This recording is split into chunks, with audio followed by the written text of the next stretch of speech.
Welcome to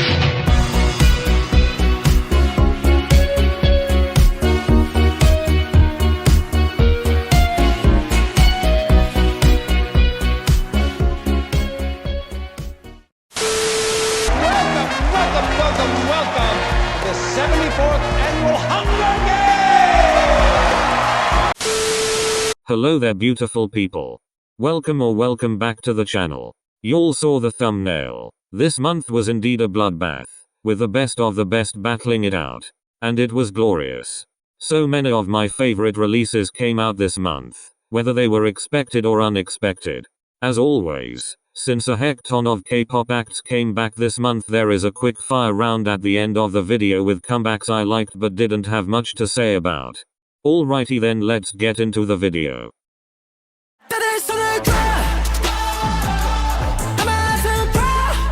Can we please have a moment of silence for ENHYPEN's hyphenated title tracks? She served us well for so long. May she rest in peace. 2022 really is giving us a new side to ENHYPEN. I've seen some people say that they've lost their sound, but I have to disagree with that. I am a little saddened that they've ditched their alternative indie genre roots, cause that's what made me fall in love with them. But ENHYPEN have always sought out genres that aren't heard that often in K-pop and made it their own, which is what makes me love this group so much. I came across an article that was talking about the use of Chicago trill in Future Perfect and how it's such an underused genre in mainstream music. I do think a bridge would have been a nice addition. That's also the single critique I had of Blessed Cursed. With comeback after comeback of people asking for more raps, ENHYPEN delivered with all the added perks included. Their aura is so different this era. They are more charismatic and rebellious, like they're ready to punch through a brick wall and overthrow the elites of society.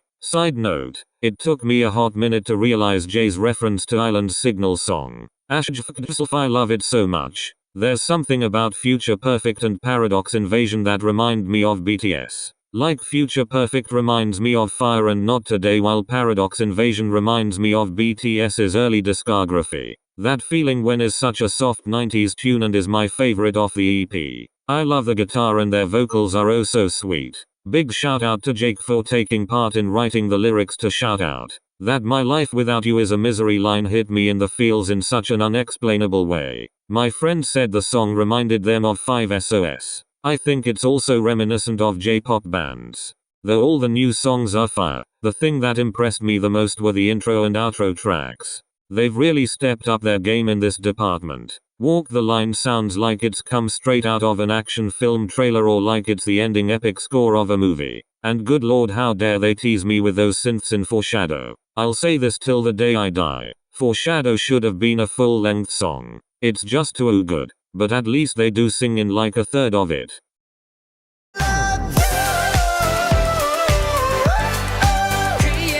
God damn, it's been too long. I've always casually listened to WINNER, but after obsessing over Love Me earlier in the year, I've been scavenging through their discography. The beginning verses remind me of Shiny Cos of that retro beat, but the chorus just screams WINNER. It's such a burst of pure sunshine and rainbows and it's so catchy. You know if it's a YG MV it's going to be high budget. The sets are so playful and over the top. I just love these types of MVs so much. It's just what K-pop needed for the summer. I really think they should have gone another round with the chorus at the end cause it ends so abruptly. But then again, this came out of YG, so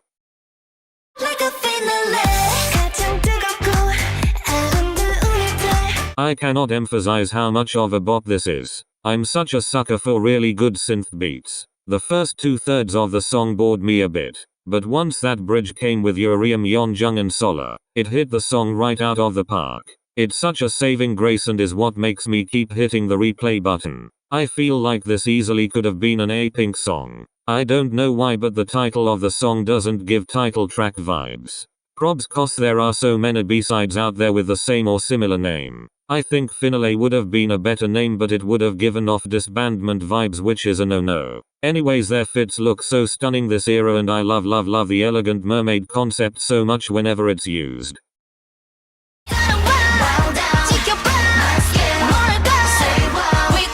Introducing Punch's little sister against a kick it backdrop. Yo, this slaps. Dare I say this is my favorite title track of theirs? It's definitely my favorite MV of theirs. Black Mamba is untouchable. We all know that. Next Level is iconic, though I have to be in the right mood for it. And Savage was a beast of a song. But Girls is a pretty strong competitor. It just makes you feel so invincible. It's rightfully joined my illustrious catalogue of girl boss anthems. I half like and half dislike the point choreography. The hand gestures are brilliant. Love it. But the way they are propped up on one leg makes them look like baby flamingos trying to learn how to balance on one leg for the first time. Illusion is such a stellar B-side but with some cheesy lyrics. Lingo sounds like it could have been a Red Velvet or even Shiny B-side. Life's Too Short is such a soft song that's a slap to the haters, and it low-key sounds like a STAYC song. I See You sounds like a Taeyeon B-side, and it rivals Girls as my favorite track off the EP. In terms of personal preference and replayability, I prefer the Savage album over Girls. But that's not to downplay the quality of the new album, just personal taste.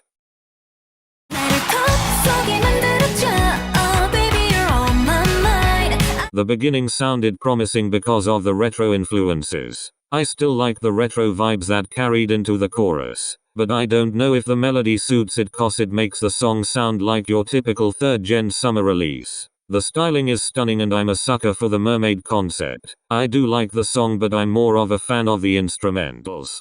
CHUNG HA has done retro before and I think it would have been better if they went all in on the retro sound cause at the moment it sounds a bit disjointed when it reaches the chorus. CHUNG HA never disappoints with her albums though. XXXX, Crazy Like You, California Dream, Good Night My Princess, Love Me Out Loud, and Nuh-Uh are my faves. Is it just me or does Love Me Out Loud sound like an FX song? Can't wait for the second part of the album to drop.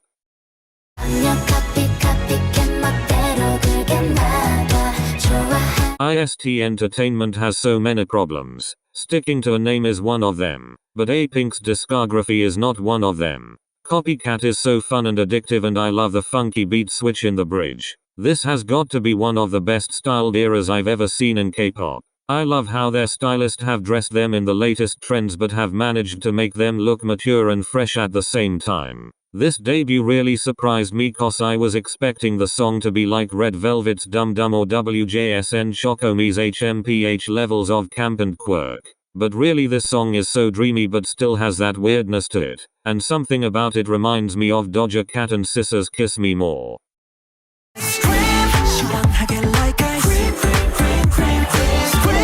I get that cause it's summer K-pop groups are expected to come out with vibrant, colorful MVs and performances, but this song would have been so much better with SF9's signature sexy concept. SF9 can do summer as well as fun and bright concepts. Take Summer Breeze and Mamma Mia for example, but this take on it just seems very generic and doesn't feel like SF9. Not gonna lie, it reminds me of those summer collabs that promote Pepsi or something and I genuinely thought they were going to do some product placement somewhere in the video. Regardless, it's SF9 so of course I like it. It's just not their best. I guess I'm also bummed that only 2/3 of the group are in this comeback.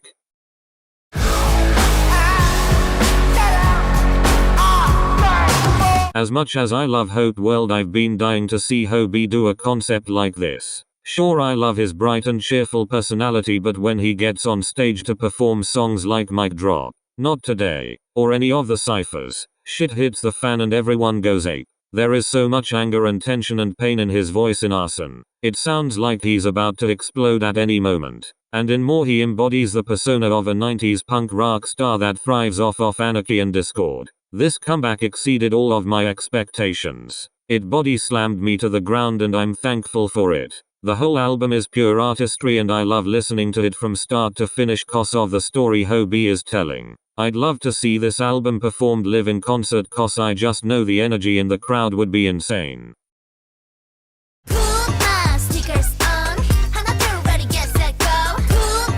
Amazing pre-chorus and bridge. Exceptionally immaculate and gorgeous concept photos. The royal concept had so much potential. If they had just went with the Y2K aesthetic instead, I would have been okay with it. But using the royal concept with this song just makes it really cheesy and corny. It's giving Disney Channel movie vibes. I found myself watching it with a furrowed brow. I want to like it cause girlies look amazing and look like they are having lots of fun. Also the message of the song and story of the MV is pretty cool. Generic but cool. But unfortunately it's a no from me. I don't really see it standing out from ITZY's discography and would definitely skip it. It's a shame that the rest of the song doesn't save it from its chorus for me. I do see people liking it, but it kind of reminds me of how I felt about TXT's Cat and Dog. Like it's cringe to the point where it's ironically iconic. I'm excited for their next comeback cause there seems to be a lot more hype and love for it from the members and even JYP.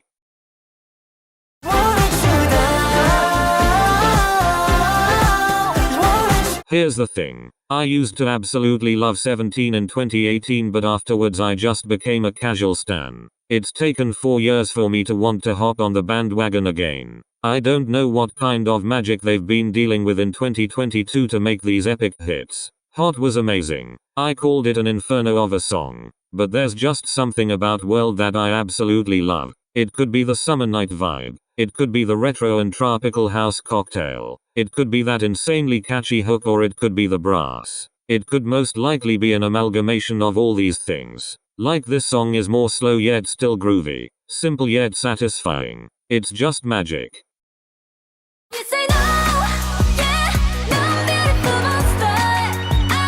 People have been criticizing STAYC for being a one-trick pony and have been asking for a change. Well folks, here it is. I love this change for them. I'd use the word change loosely cause it's got a similar vibe to their B-sides. I think Beautiful Monster should have come out when Run to You was released instead cause it suits the spring vibe more. That said though, I do like that it's different to all of the other releases that are coming out this time of year cause it feels so much more refreshing. The synths immediately had me hooked. The visuals had me awestruck.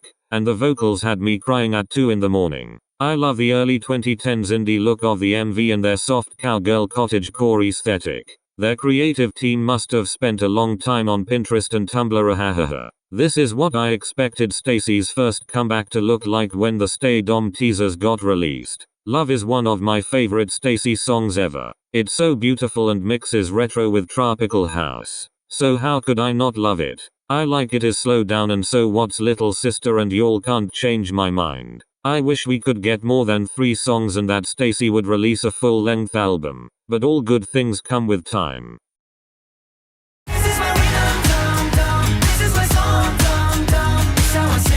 Well, I guess we know where FNC's budget went for this month's releases. No hate towards the P1 Harmony boys. I love them and SF9 equally. I just hate seeing such blatant favoritism. Doom Doo Doom is definitely a grower and gets better with every listen. It is such an anthem. It's got more of a country rock vibe to it, which is pretty uncommon in K-pop. One of the many things I love about P1 Harmony is the way they incorporate genres from the West into K-pop cause it's what makes them so unique and their music so sought after by international fans. But that's just my opinion anyway. I really enjoyed the MV. It feels like the adventures of a band of outcasts and misfits, who happen to be highly invested in the Olympics. The boxing concept goes really well with the choreography. This isn't the first time they've incorporated a sport into their concept, and I like how they are always thinking outside of the box. At the moment, Siren still ranks as my favorite P1 Harmony title track, with Doom Doo Doom as a very close second. Also, side note,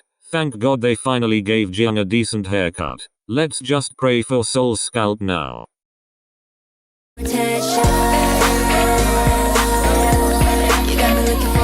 They haven't technically debuted yet, but this is what debuts this year have been missing, and it's probably my favorite of the year. I know they've been in the works for a while, but this really came out of nowhere. I was not expecting HYBE to debut another girl group until next year at least. NewJeans and LE SSERAFIM are technically under separate labels, but still. I'm afraid it's gonna get to a point where HYBE is going to be biting off more than they can chew. Anyways, y'all know me. I love the 90s sound and Y2K aesthetic. All of their tracks released so far are right up my alley. It's crazy how much I've clicked with them. Hype Boy and Hurt remind me of Luna's B-sides from their pre-debut era. And don't even get me started with Attention. It honestly should be criminal to keep us waiting for the EP to drop on Spotify. It's so hard to pick a favorite song so far cause they are all so exquisite. This debut is bringing something different to K-pop. Like their MVs do not look like K-pop MVs at all. It's that classic mini-jin aesthetic that makes you feel like you're in a dream. I'd say Luna, STAYC and Billy have come close to it, but they still lean more towards K-pop rather than alternative indie and western pop, which is what NewJeans is giving off to me in terms of their visual aesthetic. I think the concept suits their age. It's youthful and vibrant and very fresh, but there's something iffy to me about how young they are. What bothers me the most is when people say but this other idol debuted when they were 13-14 as well a couple years ago. Well yes, and that doesn't mean that it should be normalized nor congratulated. I remember being a young teen and feeling invincible, but you really don't know how naive you are until later on in life. Not to mention the idol life strips people away of their teenage years when you're meant to make mistakes and learn from them. But being an idol means that you can't do that without receiving enormous amounts of hate. There's also been discussions about their CEO and the sketchy things on her Instagram. But I'm not gonna get into that cause heaps of other people have gone into great depths about it in a much better way than I ever could. Even though they are younger than me. Like I was in primary school when the youngest was born. I'll support and protect them as a big sister cause I've fallen in love with them and their insanely good music. Also 2 of them are Australian, so I gotta support my fellow Aussies. Okay, I'm nerdy, but I'm not stupid. I want your The bridge is the best part, but I'm a bit indifferent to the song TBH. I hate to say this, but Purple Kiss's comebacks have been pretty this year for me. Pretty solid comebacks nonetheless, but neither of them have really clicked with me in the same way that Ponzona and Zombie did last year. Nerdy falls under the same category of ONEUS's Bring It On. Objectively, there's nothing wrong with the song. It just doesn't suit my personal taste. Also, both use that violin that I'm not really a fan of, but it's cool if y'all like it. Love that they are continuing the witch concept though, and the rest of the EP is stellar as always. This actually might be my favorite Purple Kiss album, which is saying a lot. I think FireFlower or Love Is Dead would have been a more interesting title track than Nerdy in my opinion.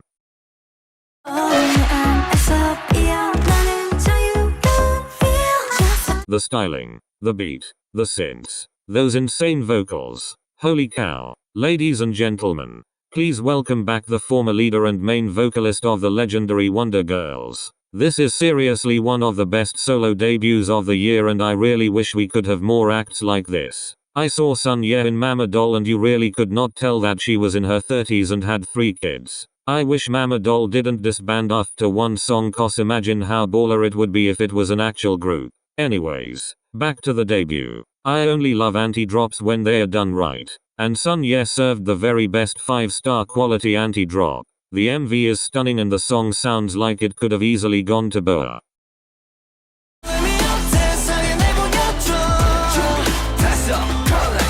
The look of pure exhaustion that fell on my face when the song started, and it sounded like your typical 4th gen boy group EDM release. But because this group is from the same company that houses Apink, Victon and Weekly, all of which have legendary discographies, I held out hope for the rest of the song. Everything other than the main hook is spectacular. I mean, the chorus is still pretty solid with the hook. It's just I'm so tired of EDM right now. I am in love with the bassline riff. It feels like the heartbeat of the song that's keeping it alive and running. And that choreography is so intense. I can see P1 Harmony do a song like this, and I consider that high praise. They've got something unique about them which we'll only see develop more and more with future comebacks. They've really impressed me, and I'm so glad Victon finally have a little brother group.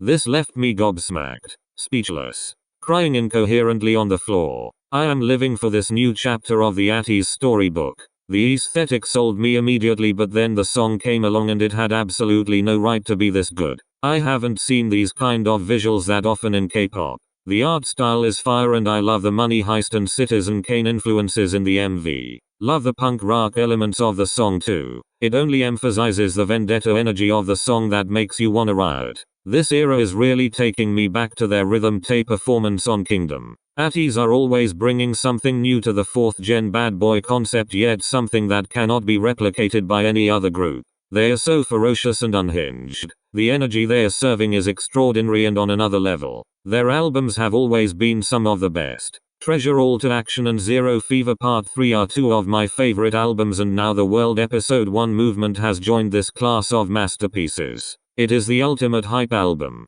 Cyberpunk, Gorilla and The Ring are my favorites, but can we just take a minute to appreciate Mingy's rap in New World? He went off the rails into uncharted territory. One of his best raps, methinks. I'm ready for love. Tell me when you're ready, 'cause I'm At long last she is here. When I first heard it was going to be for PUBG and it wasn't going to have the actual members in it, I was skeptical. But this MV is something else. It is beyond gorgeous and makes the song seem larger than life. The visuals just amplify the emotions of the song. I'm genuinely surprised at the quality of the MV. Lisa's rap is so good. The lyrics are tear-jerkingly beautiful. And dear Lord Rose's voice. The song is chef's kiss and better than what I imagined the studio version to sound like.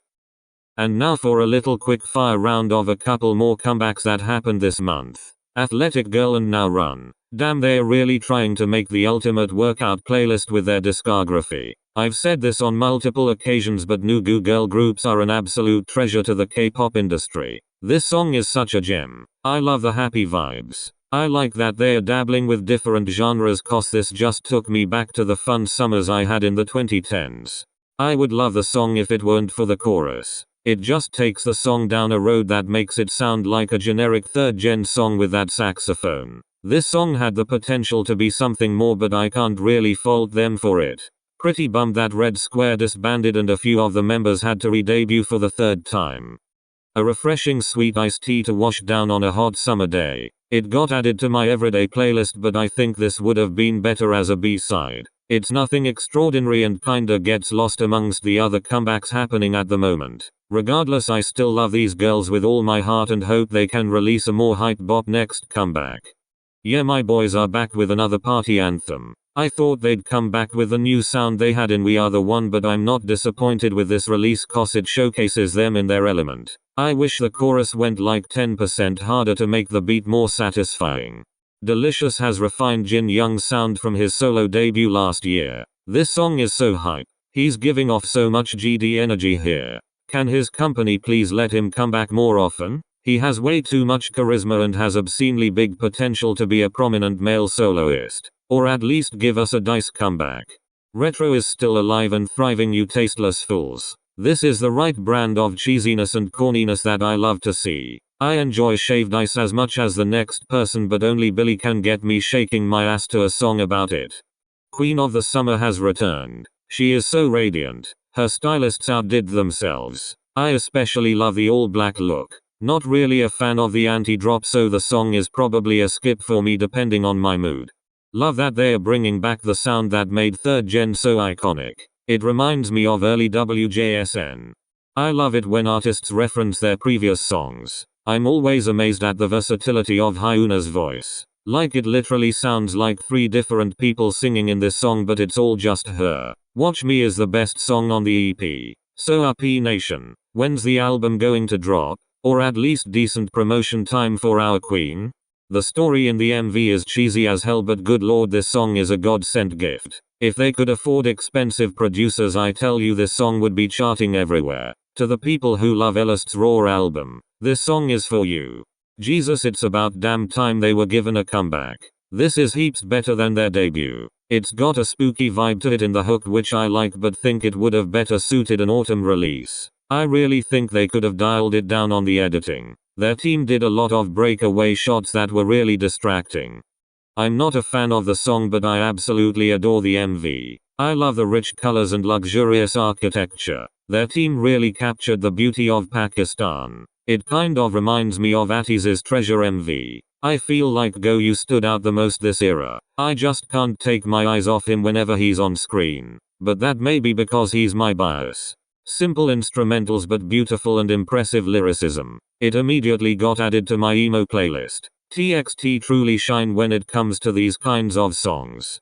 The 90s beat and their vocals are the only saving grace. It's the same as ATBO's debut song in that the chorus makes it sound like a generic 4th gen boy group song, but everything else is so great. I said this last month, but I just love this project so much. Be Free is still within the retro vein, but with more of a rockstar feel. Begin and Be Free go together like yin and yang. Begin is the tale of a shy hopeless romantic, while Be Free is the quintessential bad boy with a heart of gold. To no one's surprise, it was an immediate playlist ad. Do yourself a favor and check out only one of's top tier flawless discography.